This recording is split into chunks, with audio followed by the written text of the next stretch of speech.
Welcome back, everyone. A BlueJay video is upon us. It is called The Wackiest Mathematician You Never Heard Of. Are you ready? Let's go. Oh, hello there. I was just musing over the memories of my dear Alex's childhood. Oh, how cute. His first science fair. He was oh so nervous to present his work. I mean, I couldn't hear him. I was watching from 20. What's the lore there, by the way? I'd love to get into the lore. Is Alex like his BFF?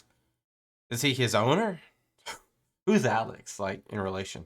I know he's probably the reoccurring character, but just curious. X binoculars from across I-95, but still, I could imagine. You know, the mind of a child is a beautiful thing. Take our little Timmy here, his young brain not but a fresh slate, primed and ready to educate, rendered free of malice, connivery, or hate. The whole world is new to him, his name just a pseudonym, each day a brick of experience that builds him to an eponym. That's right, he's just so stupid. And so naturally, this pathetically pliable flesh blob of neurons is enticingly ripe for manipulating. But that's not just my opinion, it was precisely the hope of one 19th century mathematician who conceived the world's first jungle gym for the purpose of developing a child's brain to comprehend the fourth dimension. Wait, was that the original origin reasoning for a jungle gym? That's right, class. Today we're gonna learn about Charles Howard Hinton, eccentric inventor, pioneering sci-fi author, and one of the wackiest and most influential mathematicians you've never heard of. I have not heard of this guy, but I'm excited. We got history. From the moment he was born, Charles Hinton's life was marred with misery, as not only did his father ostracize his family by being a devout advocate of polygamy, but because he was born British. Growing up in 19th century England under the care of a wealthy surgeon who laid so much pipe that his most notable quote was, "Christ is the savior of men, but I am the savior of woman," is bound to lead any child to be a bit eccentric, and Charles was no exception. His earlier years were rather ordinary. He went to university, got married, dined with eugenicists with a piss kink, you know, typical. According to Alice in My Life, his friends were much amused at him being an expert on sex. Some knew that he reportedly suffered from impotence until the age of 60, when he discovered that he could become aroused by the sight of a woman urinating. Huh? British things, but it was only after receiving Why we got the weirdest people on BlueJay? his bachelor's degree from Oxford that things really started to get interesting. In 1880, Charles shook the intellectual world by publishing his essay, "What is the Fourth Dimension?", where he provided thought experiments for a theoretical conceptualization of a fourth dimension of space. While he didn't invent the concept, his paper popularized the idea of the fourth dimension for the first time in history. But it wasn't just the vogue of academic circles. While the late 1800s saw an explosion in scientific advancements, it also saw an explosion in societal wackiness. We are talking about the Victorian era after all, and 1880 just so happened to be the peak of the Yeah, you got the mummy party at the bottom down there. It's always fun. spiritualism movement in Victorian England. Ooh, I can see him. He's right there in the fourth dimension. My father? You're sure? Oh yeah, that's him all right. But he's in a pinch. Looks like the 4D cartel is holding him for ransom. God dang. We need 50,000 space coins to speak to him with his head intact. What? Holy shit, they could die again? Yeah, and it's messy. Blood gets literally everywhere. I had to shoot a ghost in Bangkok from Paris and found brain matter in my trunk in El Paso. Anyway, I got a guy we can shake down for some cash. Here, hold this. What is it? 4D gauge pump action for intimidation, and also if any Tesseractosauruses come by. But be careful, the buckshot expands infinitely in all 3D directions. All 3D, you're screwed. And it goes off for like no reason. Jesus. Pedro, how's it going, my man? I wouldn't do that if I were you, hombre. I've got a wormhole bullet aimed right at little Miss Isabella's cabeza right now. How's about you cough up that money you owe me, or I'll give her kindergarten class a lot more red paint for arts and crafts time. Shit, it's the planner feds. Who the fuck did you talk to? I've just been here, man. Shut up. Damn it. Oh, God. Okay, put this on. It'll de-dimensionalize you. Follow me and keep quiet. Okay. And they're gonna shake him down.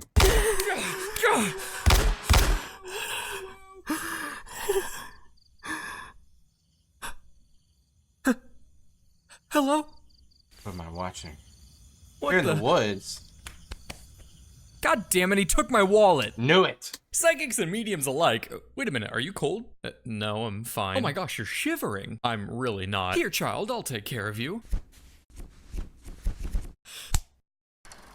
Has modern news got you feeling Oh my goodness. What a great. bogged down? A little claw strike. We will skip that. I've been fine. Grab site that's transparent. If you want 20% off, quick. News is the popularity of the fourth dimension as a scientific validation for the spiritual connections they peddled in their seances. While Hinton's original essay didn't make mention of anything spiritual, he did start to write about religious implications later on, and his publisher threw more fuel on the fire by adding the subtitle Ghosts Explained to That's just marketing. one of his republished papers.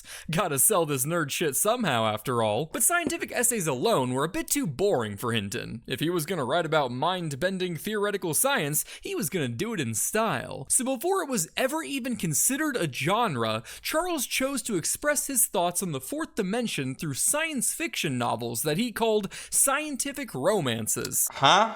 One such work, titled Stella, followed the story of an invisible girl, a rather novel concept at the time, which went on to influence H.G. Wells' titular book, The Invisible Man, Whoa. kickstarting the modern-day invisibility trope Really? That's cool. prevalent throughout Western media. In one of his nonfiction works, Charles Hinton invented a new theoretical geometry to aid in the visualization of the higher dimension, a fourth-dimensional hypercube that he called a tesseract, a word I'm sure you've all heard many times before, if not from your own study of theoretical physics, Avengers. then from that one MCU-obsessed relative with a questionable lock screen who's racked up more hours watching the Avengers than they've spent in a shower. And while we have words like up, down, left, and right to describe 3D motion, Hinton also defined the terms for movement along the fourth-dimensional axis as kata and ana.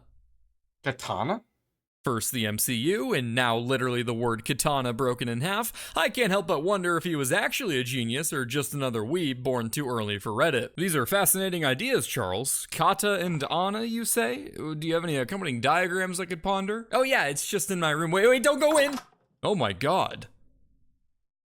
You like Demon Slayer? Bro, that shit's peak! But regardless of any theoretical karma farming, his impact cannot be denied. From occultists to filmmakers, Hinton influenced some of the greatest stories of the 20th century, Wow. setting the groundwork for the dimensional horror genres that plague Backrooms. Ooh. internet culture today. I mean, even the great H.P. Lovecraft took inspiration from Hinton's theories. I've been excited to hear about this next big thing you've been working on, Lovecraft. You say it was inspired by this Charles Hinton figure? Yeah, so check this out. It's about this autistic ninja kid with a fox demon thing inside him. He's got a crush on this pink-haired ninja chick who hates him, but she's got a crush on the edgy ninja kid with magic eyes. So it's really funny when the autistic kid kisses the edgy kid because they're fighting over a seat in class or whatever. Now, the kid wants to become the leader of the ninja village, so he gets training from a registered If this is a reference, I do not get it. sex I'm sorry. offender named Jinraya, who agrees to teach him so long Jinraya? Does he mean Jiraiya? Is this... What is this? as he keeps turning himself into a naked girl for him to ogle at. I don't know, it's pretty high when I wrote that part. Anyway, shit gets crazy and there are these epic sword battles like shoom shapoo, and they throw ninja stars like phew, phew. But before you get to those parts, there's like 10 hours of the kid delivering muffins and talking about believing in himself or some shit. It's a very mainstream show that I'm not getting. What? Here, just take a look. I knew it was Naruto. Naruto. What the fuck is a sexy jitsu? It's peak, trust. Yeah, I don't know what this is, but it makes me want to shower, so I think we'll pass. You're missing out. This idea is gonna pop off one day. Yeah, maybe if everyone gets stupider from people putting lead in gasoline or whatever, but that would never happen. Whatever. So, do you have more horror books? Yeah, I've got more fucking horror books. But just as one dimension wasn't enough for Charles, neither was one wife. So he went from questioning the laws of reality to the laws of society by marrying and having twins with a second woman. Now, you may be wondering why a published and intelligent mathematician with everything going for him would risk breaking the law instead of just having an affair like Wait, breaking the law, that's the law at the time. a normal privileged man. But perhaps he thought if he collected enough wives like Pokemon, he could achieve a fourth-dimensional ball. and chain. Of course, he wasn't able to keep his double life secret for long, so shortly after getting his master's degree, word got out and he was arrested for bigamy, destroying his reputation and work prospects in England. Oh, Charles, you've done it this time. Guess the apple doesn't fall too far from the tree. Looks like you're gonna have to find somewhere else to live. Not saying it's a good thing at all, because it's definitely not, but it's interesting that you know, you'd be arrested for that. Obviously you wouldn't do that. Probably it depends on the country. You probably would still get arrested in some cases of adultery. So what happened? From the tree. Looks like you're gonna have to find somewhere else to live.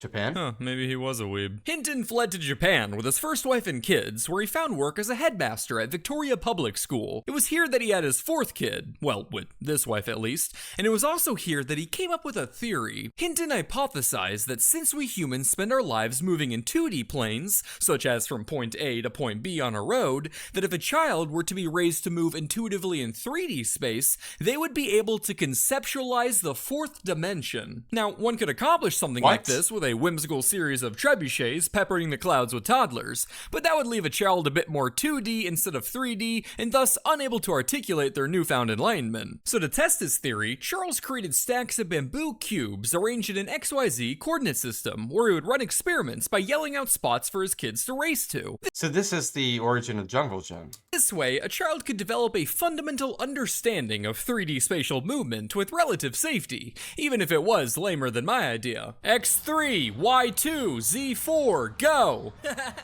X1, Y4, Z2, go!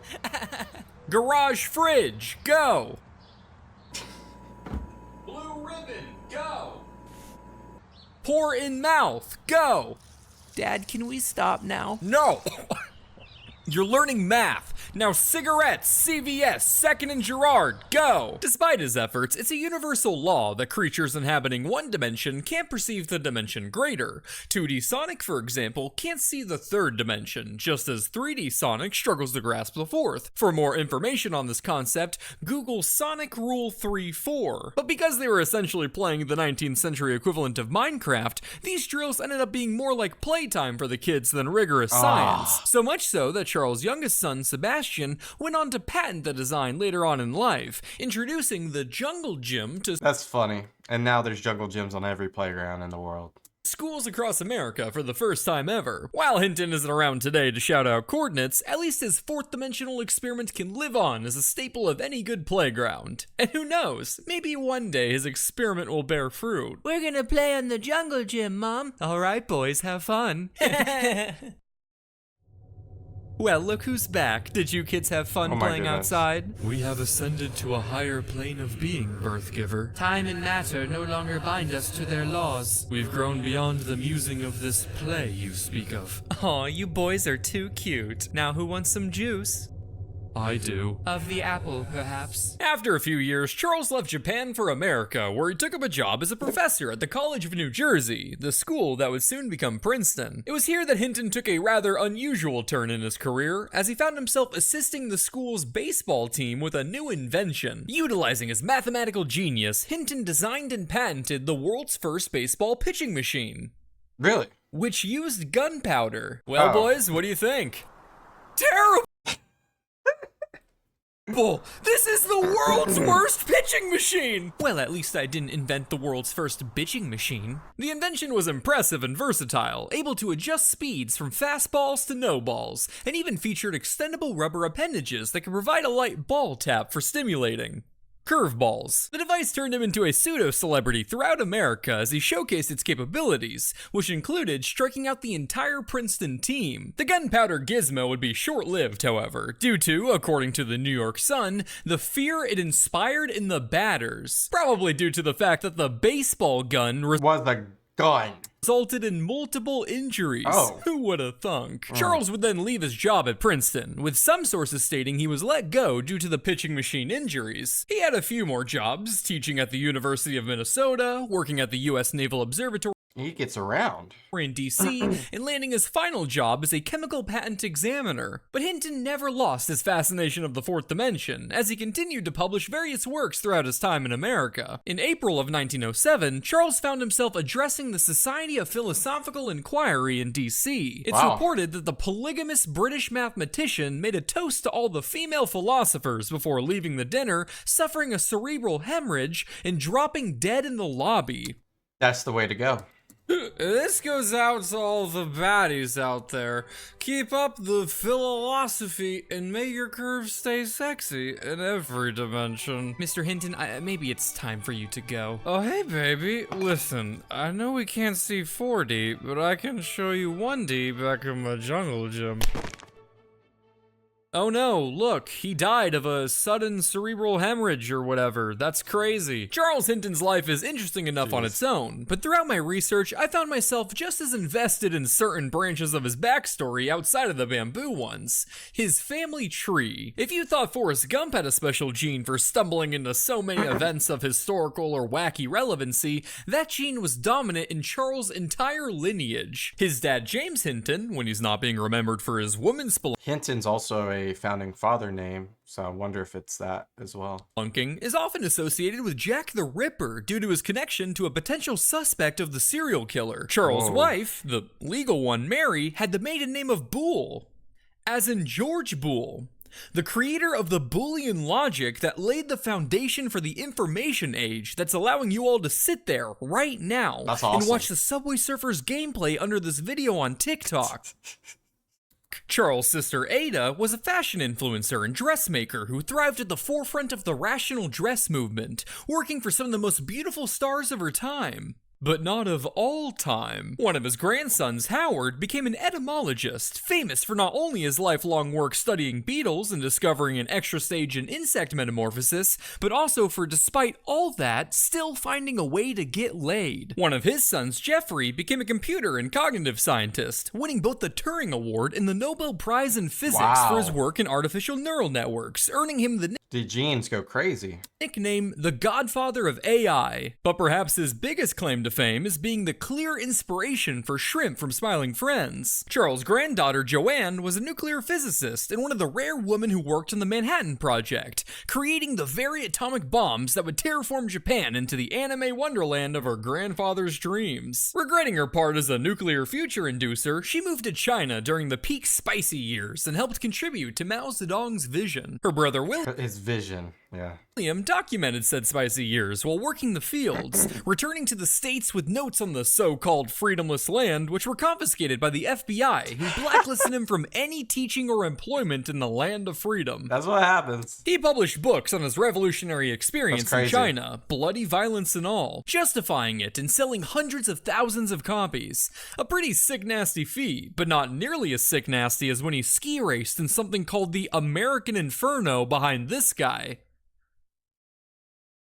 Sorry, I just wanted to give you a moment to take in what may be the hardest image I've ever seen. Seriously, I could go on for hours. Like, I didn't even mention the first Sea Lord in the family. While Hinton's story was cut short at the age of 54, his mark on society was only just beginning. His theory shined again in a cyberpunk novel in the 1980s, and he's even referenced in a 2005 teleportation feasibility study commissioned by the US Air Force. Which just goes to show that you should pursue your dreams, because even That is a citation. though your name may be lost to history, there's a chance that 100 years from now, even your ideas could help kill people in Iraq. Charles Howard Hinton, 6 out of 10 stars. Whoa. Oh my gosh. Always thrown for a loop in these videos, but I learned things that I did not want to learn.